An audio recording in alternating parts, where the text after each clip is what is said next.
வணக்கம் மக்களே, இன்னைக்கு நான் உங்களுக்காக சமீபத்தில் தமிழ்ல ரிலீஸ் ஆன ஒரு வித்தியாசமான ஹாரர் படத்தை தான் கொண்டு வந்திருக்கேன். படத்தோட டைட்டில் யமகாதகி. இந்த டைட்டிலுக்கும் படத்துல வர ஹீரோனுக்கும் ஏகப்பட்ட ஒற்றுமை இருக்கு. அது என்னன்றத போக போக பார்ப்போம். இந்த யமகாதகி படத்தோட ஒன்லைன் என்னன்னு பாத்தீங்கன்னா, வீட்டுல ஒரு சின்ன பிரச்சனைனால படத்தோட ஹீரோனான லீலா வீட்லயே ஒரு ரூம்ல தூக்கு மாட்டி இறந்து போயிடுறா. ஹீரோனோட சூசைட அவளுடைய மொத்த குடும்பமும் மறைச்சி உடம்பு சரியில்லாம மூச்சு திணறல தான் இறந்து போயிட்டா அப்படின்ற மாதிரி ஊரை நம்ப வச்சு போலீஸ் கேஸ் எல்லாம் கொடுக்காம அப்படியே கொண்டு போய் அடக்கம் பண்ணிடலாம்னு பிளான் பண்றாங்க. ஆனா கடைசியா அடக்கம் பண்றதுக்காக லீலாவுடைய பாடியை தூக்குனா இவங்களால அந்த பாடியை தூக்க முடியல. எத்தனை பேர் வந்தாலும் லீலாவுடைய பாடியை தூக்கவே முடியல. ஒரு கட்டத்துக்கு மேல லீலா டப்புன்னு எந்திரிச்சு உட்காந்துருவாங்களா. இந்த இடத்துல மொத்த ஊருமே அதிர்ந்து போகுது. லீலா உயிரோட தான் இருக்காளா இல்ல உண்மையிலே இறந்து போயிட்டாளா, அவளுக்குள்ள வேற ஏதாவது ஆன்மா உள்ள புகுந்துட்டு இருக்கா, லீலாவுடைய மரணத்துக்கு பின்னாடி இருக்கக்கூடிய மர்மம் என்ன, கடைசியா அந்த ஊருக்காரங்க எல்லாம் லீலாவுடைய பாடியை தூக்கிட்டு போயிட்டு அடக்கம் பண்ணாங்களா இல்லையான்றத கிளைமேக்ஸ்ல நம்ம கொஞ்சம் கூட எதிர்பார்க்காத ஒரு பயங்கரமான ட்விஸ்டோட சொன்ன படம் தான் இந்த யமகாதகி. படத்தோட ஒன்லைனே பயங்கர இன்ட்ரெஸ்டிங்கா இருக்குல்ல.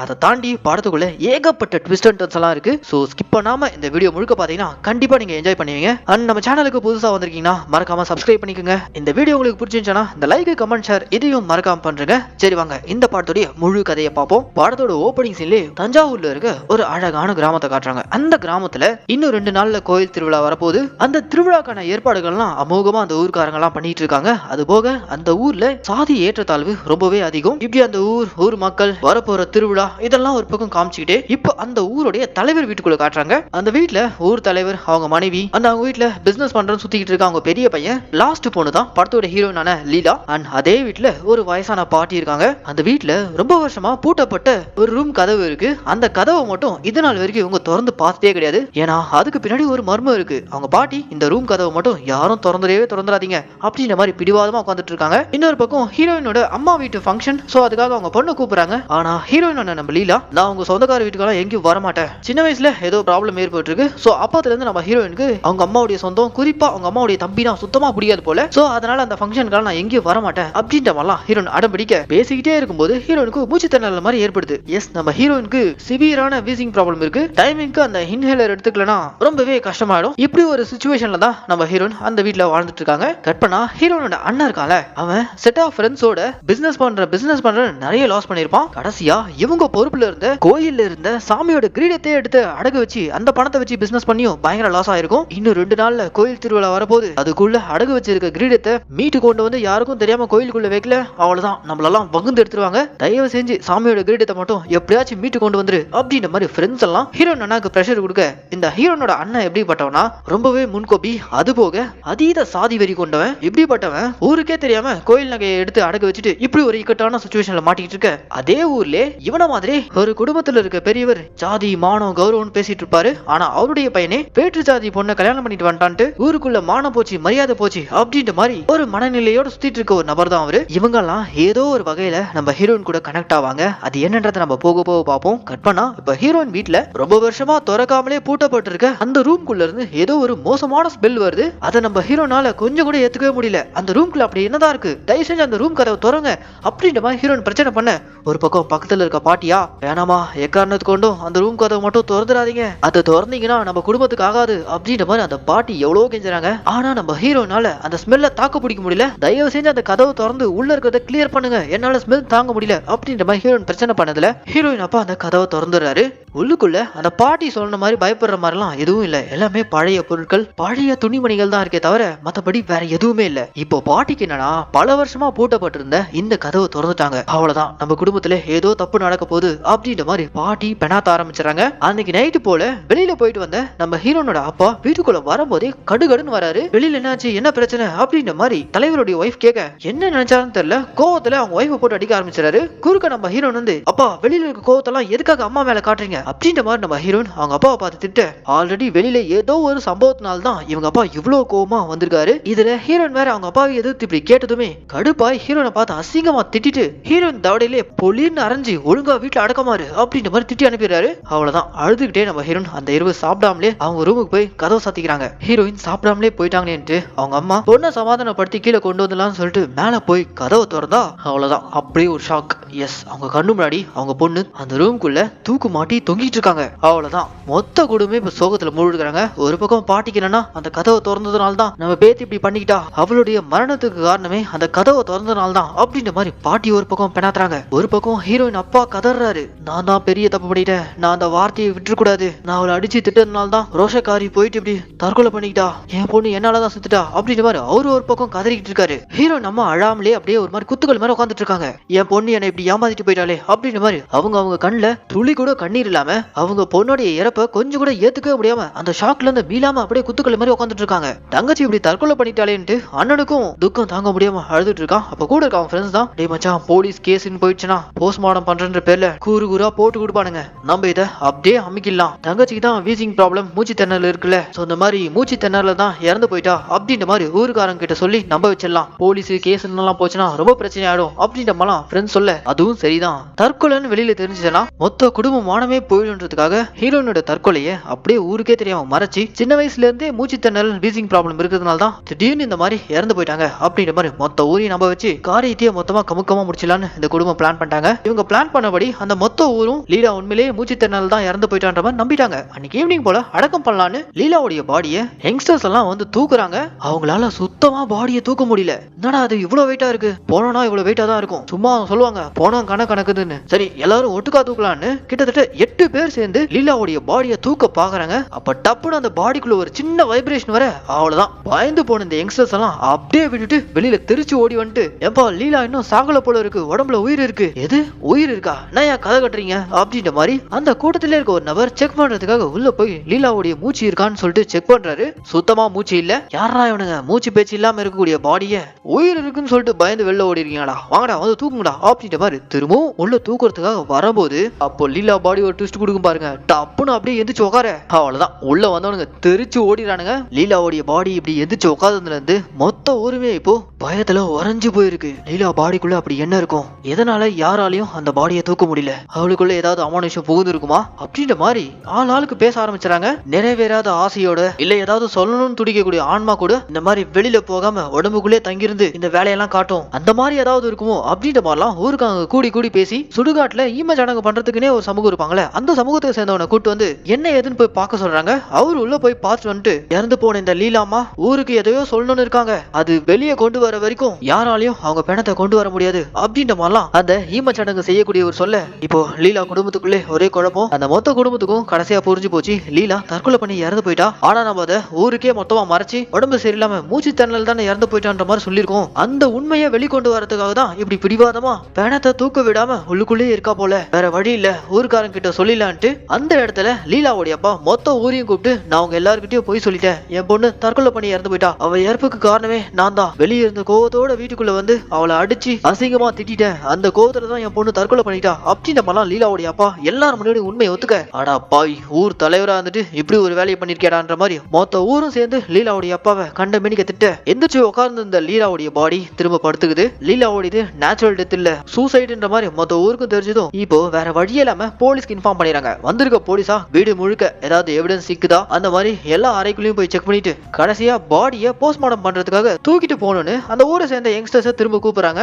அவங்களும் ஒரு 5-6 பேர் வந்து கட்டிலோட லீலாவை தூக்க இவங்களால இப்பவும் அந்த வெயிட்டை தாங்க முடியல, ரொம்ப கஷ்டப்பட்டு கட்டிலோட தூக்கிறாங்க. ஆனா முன்னாடி புடிச்சிட்டு இருந்த சோமுன்ற பையன் அந்த வீட்டை விட்டு வெளியில எடுத்துட்டு வரலான்றதுக்குள்ளவே கட்டிலோடைய ஒரு கால் உடைஞ்சி அவன் ஷோல்டர்ல பயங்கரமா அடிபட்டுருது. இதெல்லாம் தாண்டி கட்டிலோட இவங்க தூக்குன லீலாவுடைய பாடி இருக்குல்ல, அதை இவங்களால துளி கூட நகர்த்த முடியல. திரும்ப அதே பொசிஷன்ல அப்படியே ஸ்டபனா நின்னுக்குது. வந்த போலீஸ்க்கும் ஒண்ணும் புரியல, ஊர்க்காரங்களும் அலண்டு போயிருக்காங்க. இதுக்கு பின்னாடி வேற ஏதோ இருக்கு, அது என்னன்னு கண்டுபிடிக்கணும் அப்படின்ற மாதிரிலாம் யோசிச்சுட்டு இருக்கும் போதே லீலா இறந்த கிழமை வேற சனிக்கிழமை, சனி போனோம் தனியா போவாதுன்னு. சோ அதுக்காக லீலா கூடவே பலி கொடுக்கறதுக்காக ஒரு கோழி வச்சிருந்திருப்பாங்க. அந்த கோழி இப்ப மிஸ்ஸிங். பலி கொடுக்கறதுக்காக வச்சிருந்த கோழி மிஸ் ஆயிருக்குன்னா அது ரொம்பவே அபசகனம். அந்த கோழியை எப்படியாச்சும் தேடி கண்டுபிடிச்சிருங்கப்பா அப்படின்ற மாதிரிலாம் வயசான கிழவிங்க எல்லாம் சொல்ல மொத்த ஊரே சேர்ந்து அந்த ஊர் முழுக்க தேடி கடைசியா ஒரு வழியா பலி கொடுக்கறதுக்காக வச்சிருந்த அந்த கோழியை கண்டுபிடிச்சாங்க. வேறலாம் இந்த பக்கம் லீலாவுடைய அண்ணனும் ஃப்ரெண்ட்ஸும் ஒரு வேலை கோயில் நகையை நம்ம எடுத்துட்டோம், அந்த உண்மையை நம்ம ஊருக்காரங்க கிட்ட சொல்லி ஒத்துக்க வைக்கணும்ன்றதுக்காக தான் லீலா உள்ளுக்குள்ள இருந்துட்டு இப்படி எல்லாம் பண்றாளோ அப்படின்ற மாதிரிலாம் லீலாவுடைய அண்ணன் ஃப்ரெண்ட்ஸ் சொல்ல அந்த இடத்துல லீலாவுடைய அண்ணன் ஒரு ட்விஸ்ட் அடிக்கிறான். ஆக்சுவலா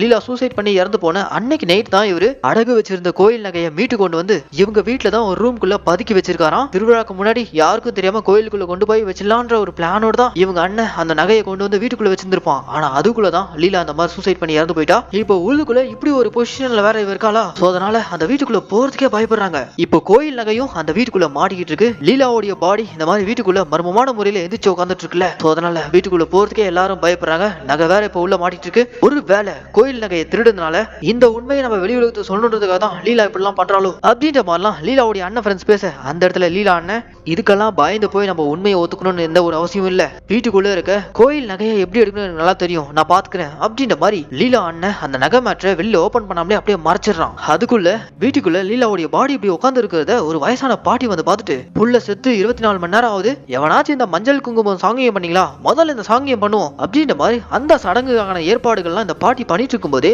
சடங்கா பாத்தீங்கன்னா வீட்டுக்கு வெளியில கட்டியிருந்த பந்தல்ல இருந்து அந்த பந்தலுக்கு கீழே ஊரை சேர்ந்த ரத்னம்ன்ற ஒரு பெரியவர் உட்காந்துட்டு இருப்பாரு. அவர் தலையில விழுந்து அவர் தலையில பயங்கர காயம் ஏற்படுது. ஆக்சுவலா அந்த ரத்னம்ன்ற யாருன்னா படத்துடைய ஆரம்பத்திலே அவருடைய பையன் வேற ஒரு சாதியை சேர்ந்த பொண்ணை கூட்டு வந்துட்டான்னு தன்னுடைய மான மரியாதையை போயிடுச்சு அப்படின்ற மாதிரி சாதி வெறியோடு சுத்திட்டு இருக்க நபர் தான் இவரு.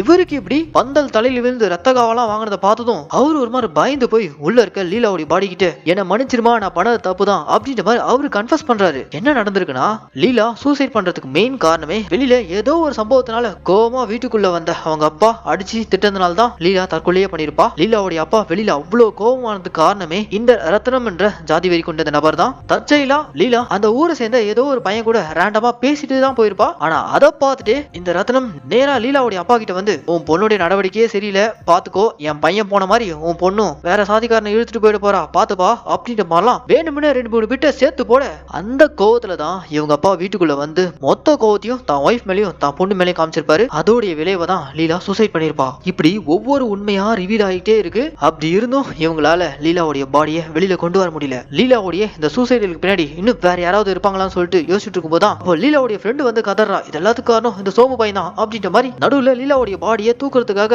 வந்த அந்த யங்ஸ்டர்ஸ்ல கட்டில தூக்கும் போது முன்னாடி இருந்த கட்டில் கால் உடஞ்சி ஷோல்டர்ல அடிபட்ட இந்த சோமுன்னு இருக்கான்ல, இவனுக்கு எப்படி ரத்த காவு ஏற்பட்டிருக்குன்னா இவனும் ரொம்ப நாளா லீலா பின்னாடி ஒன் சைடா லவ் பண்ற பேர்ல டார்ச்சர் பண்ணி சுத்திட்டு இருந்திருப்பான். ஒருவேளை இவன் கொடுத்த டார்ச்சர்னாலையும் இந்த பொண்ணு இந்த முடிவு எடுத்திருக்குமோ அப்படின்ற மாதிரிலாம் மொத்த ஊர்காரங்களும் பேச ஆரம்பிச்சாங்க. அந்த சோமுன்றவனும் லீலாவுடைய பாடி கிட்ட போயிட்டு மன்னிப்பு கேட்டு வந்துறான். ஆனா அப்பவும் இவங்களால லீலாவுடைய பாடியை அசைச்சு கூட பார்க்க முடியல. செத்ததுக்கு அப்புறமும் லீலா அந்த ஊருக்கும் உலகத்துக்கும் இன்னும் நிறைய சொல்ல பாக்குறா போல. சோ அதனாலதான் பிடிவாதமா அந்த வீட்டுக்குள்ளே இருக்கா. அவளுக்கு வேற ஏதாவது ப்ராப்ளம் இருக்கா, இல்ல யாருக்கும் தெரியாம யாரையாவது லவ் பண்ணிட்டு இருந்தாளா அப்படின்ற மாதிரிலாம் ஃப்ரெண்ட்ஸ் கிட்ட கேட்கும் போது தான் இங்கதான் இன்னொரு விஷயம் ரிவீல் ஆகுது. அந்த ஊர்ல வேற்று சாதியை சேர்ந்த அன்புன்ற பையனை லீலா உயிருக்கு உயிரா லவ் பண்ணிட்டு இருந்திருக்கா. லீலாக்கு என்னன்னா இந்த ஊரை விட்டு வெளியூர் போயிட்டு அன்பு கூட ஒரு சந்தோஷமான வாழ்க்கை வாழணும்னு ஆசைப்பட்டிருக்கா. ஆனா அன்பு அவங்க அப்பாவோட இதே ஊர்ல கிடைச்ச வேலையை பார்த்துட்டு இங்கேதான் இருக்கணும்ன்ற மாதிரி அடம் பிடிச்சிருக்கான். இங்க இருந்தா கண்டிப்பா இந்த ஊருக்காரங்க நம்மள நிம்மதியா இருக்க விட மாட்டாங்க. தயவுசெய்து நான் சொல்றது கேளு, வெளியூர்ல வேலைக்கு அப்ளை பண்ணு, நம்ம இந்த ஊரை விட்டு வெளியூர் போயிடலான்ற மாதிரி லீலா எவ்வளவு முறை அன்பு கிட்ட சொல்லியிருப்பா. ஆனா அன்பு கேட்காமலே இதே ஊர்லயே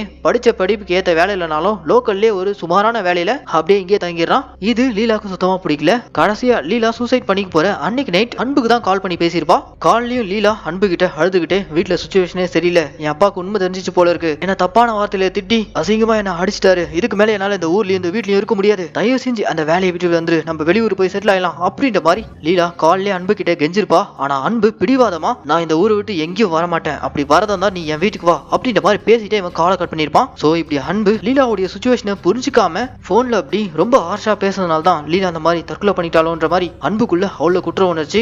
அவனும் இப்போ நேரடியா வீட்டுக்குள்ள அந்த நிலையில இருக்க லீலாவுடைய பாடி கிட்ட வந்து கண் கலங்கி கதறிக்கிட்டு, நான் தப்பு பண்ணிட்டேன், என்ன மன்னிச்சு லீலா அப்படின்ற மாதிரி கதறிட்டு, சரி இதுக்கப்புறமாச்சு இவளுடைய பாடியை தூக்கிட்டு போலான்னு சொல்லிட்டு எல்லாரும் சேர்ந்து கஷ்டப்பட்டு கயிறு கட்டி அந்த கட்டில இழுக்க பாக்குறாங்க. ஆனா அப்பவும் லீலாவுடைய பாடி அசைய கூட மாட்டேங்குது. அப்போதான் லீலாவுடைய பாட்டி கதறிக்கிட்டு, இது எல்லாத்துக்கும் காரணம் ரொம்ப வருஷமா பூட்டப்பட்டிருந்த அந்த ரூம் டோரை ஓபன் பண்ணதான் காரணம் அப்படின்ற மாதிரி பாட்டி ஒரு கதையை சொல்றாங்க. ஆக்சுவலா அந்த ரூம்குள்ள அப்படி என்னடா மர்ம பொருள் இருக்குன்னு பார்த்தா, இந்த பாட்டிக்கு ஒரு சிஸ்டர் இருந்திருப்பாங்க. அவங்களும் பல வருஷங்களுக்கு முன்னாடி ஒரு சாரியில தூக்கு மாட்டி இறந்திருப்பாங்க. அந்த சாரிய அப்பவே கொளுத்தி போட சொல்லியிருப்பாங்க. ஆனா இந்த பாட்டி தங்கச்சியோட ஞாபகார்த்தமா அவங்க தற்கொலை பண்ணிக்கிட்டு அந்த சாரிய அந்த ரூம்குள்ள தான் வச்சிருந்திருக்காங்க. சோ வீட்டுல இந்த அசம்பாவிதெல்லாம் நடக்கிறதுக்கு காரணமே அந்த மர்ம ரூம்குள்ள இருந்த தூக்கு மாட்டிக்கு பயன்படுத்தின அந்த புடவை தான் காரணம்ன்ற மாதிரி இந்த பாட்டி எல்லார்கிட்டையும் சொல்லிட்டு அந்த ரூம்குள்ள இருந்த அந்த புடவை கொண்டு வந்து அங்க செத்து பாடியா இருந்து எல்லா உண்மையும் கொஞ்சம் கொஞ்சமா வெளியே கொண்டு வந்துட்டு இருக்க தான் பேத்தி மேல போட்டுவிட்டு, இதுக்கப்புறமாச்சு கோவம் தணிஞ்சு தயவு செஞ்சு உன்னை தூக்க உத்தரவு கொடுமா அப்படின்ற மாதிரி கெஞ்சாத குறையா கேட்டுட்டு இருக்காங்க.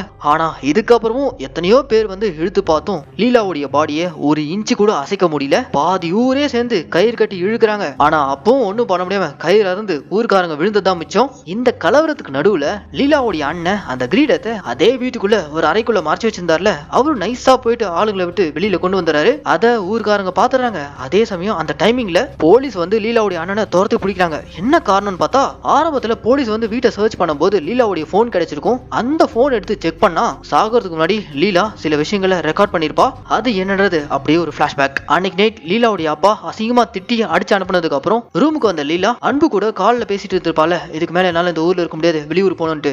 அத அவங்க அண்ணன் வெளியில இருந்து ஒட்டு கேட்டுட்டு இருப்பான். அவ்வளவுதான், அந்த கோவத்திலே தங்கச்சி ரூம்குள்ள வந்து பாரு அந்த சாதிகாரன் கூட பேசுறது பழகுறது இன்னொரு முறை நான் பார்த்தேன், 2 பேரையும் குழி தோண்டி புதைச்சிருவேன் அப்படின்ற மாதிரி மிரட்ட, நான் அவன் கூட தான் வாழ்வேன், உன்னால முடிஞ்சதை பாத்துக்கோ அப்படின்ற மாதிரி லீலா அவங்க அண்ணனை எதிர்த்து கோவமா கத்த, கோவத்துல இவங்க அண்ணன் லீலாவை பொலின்னு அரைஞ்சிருப்பான். அப்படி அரைஞ்சதுல லீலாக்கு மூச்சு திணறல் ஏற்பட்டு அவளுக்கு உடனடியா அந்த இன்ஹேலர் தேவைப்பட்டிருக்கு. ஆனா லீலாவுடைய அண்ணங்காரன் இவளை இப்படியே விட்டா வேற்று சாதிக்காரனான அன்பு கூட ஊரை விட்டு ஓடி போய் குடும்ப மானத்தையே வாங்கிடுவா, அதுக்கு நம்ம இங்கேயே கழுத்தை நெரிச்சு கொண்டுலான்ட்டு லீலாவுடைய அண்ணங்காரன் தான் அங்க மூச்சு திணறல இருந்த இவனுடைய தங்கச்சிய அந்த இன்ஹேலர் கூட எடுக்க விடாம காலாலே கழுத்தை நெரிச்சு கொண்டிருப்பான். இதெல்லாம் லீலாவுடைய போன்ல ரெக்கார்ட் ஆயிருந்திருக்கும். சோ அதை இப்போ போலீஸ் பார்த்ததுக்கு அப்புறம் தான் எல்லாரும் சேர்ந்து அவனை துரத்தி பிடிக்கிறாங்க. ஊருக்காரங்க எல்லாம் சேர்ந்து லீலாவுடைய அண்ணன் பண்ண காரியத்துக்கு காரி துப்ப அங்க லீலாவுடைய அப்பாவும் ஏண்டா இப்படி பண்ண அப்படின்ற மாதிரி கத்த, யோ தகப்பா நான் பண்ணலனா கண்டிப்பா வேற்று சாதிக்காரன் கூட நம்ம பொண்ணு சுத்தரான்னு தெரிஞ்சதும் நீ செஞ்சிருப்பல அப்படின்ற மாதிரி அவங்க அப்பனை பார்த்து கேட்க, அவங்க அப்பா கிட்ட பதிலே இல்ல.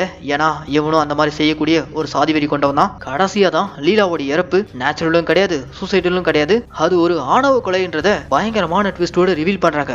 இப்படி எல்லா உண்மையும் வெளியே வந்ததுக்கு அப்புறமும் உள்ளுக்குள்ள இருக்க லீலாவுடைய பாடி இன்னமும் அதே பொசிஷன்ல தான் இருக்கு. ஆரம்பத்துல ரூம்ல தூக்குல தொங்கிட்டு இருந்த லீலாவுடைய பாடியை பார்த்ததுல இருந்து அவங்க அம்மா கண்ணுல ஒரு துளி கூட கண்ணீர் இல்லாம தன்னை இப்படி ஏமாத்திட்டு போயிட்டாளேன்ற அந்த ஏமாற்றத்திலையும் அந்த ஷாக்லயும் இருந்த லீலாவுடைய அம்மாக்கு கடைசியா தன்னுடைய பொண்ணு சூசைட் பண்ணி இறந்து போல தான் பையன் கையால தான் இறந்து போயிருக்கான்ற உண்மை தெரிஞ்சதும் வீட்டுக்குள்ள போயிட்டு லீலாவை பார்த்து கதறிக்கிட்டு இருக்காங்க. நீ என்ன ஏமாத்திட்டு போலாமா, இந்த வீட்டுல இருக்கும் தான் எல்லாரும் சேர்ந்து உன்னை ஏமாத்திட்டாங்க, என்ன மன்னிச்சிருமா அப்படின்ற மாதிரி இவங்க அம்மா அங்க கண்ணீர் விட்டு தான் பொண்ணுடைய இறப்பை நினைச்சு கதறி அழ. அப்பதாங்க லீலாவுடைய பாடி அப்படியே நார்மல் ஆகி அவங்க அம்மா மடியில வந்து விழ லீலா பாடிக்குள்ள ஸ்டபனா இருந்த அவளுடைய ஆன்மா அங்க வந்து பிரிஞ்சு போயிடுச்சு போல. சோ இப்படி இவளுக்கு நடந்த அந்த ஆணவ கொலை பத்தி மொத்த ஊருக்குமே தெரிவிச்சதுக்கு அப்புறம் தான் அவளுடைய பாடிய அவ வீட்டுல இருந்து கொண்டு போறதுக்கே அவ அலோவ் பண்ணிருக்கா. எல்லா விஷயமும் ரிவீல் ஆனதும் அவளுடைய பாடிய வெளியில கொண்டு வராங்க. கடைசியா மழையும் மேகத்தை கிழிச்சிட்டு ஜோனு பெய்யுது. அந்த மழையிலே லீலாவுடைய பாடிய அடக்கம் பண்ண மொத்த ஊருமே ஒன்னா சேர்ந்து அங்கிருந்து கிளம்பி போக அப்படியே இந்த படத்தை இங்க முடிக்கிறாங்க.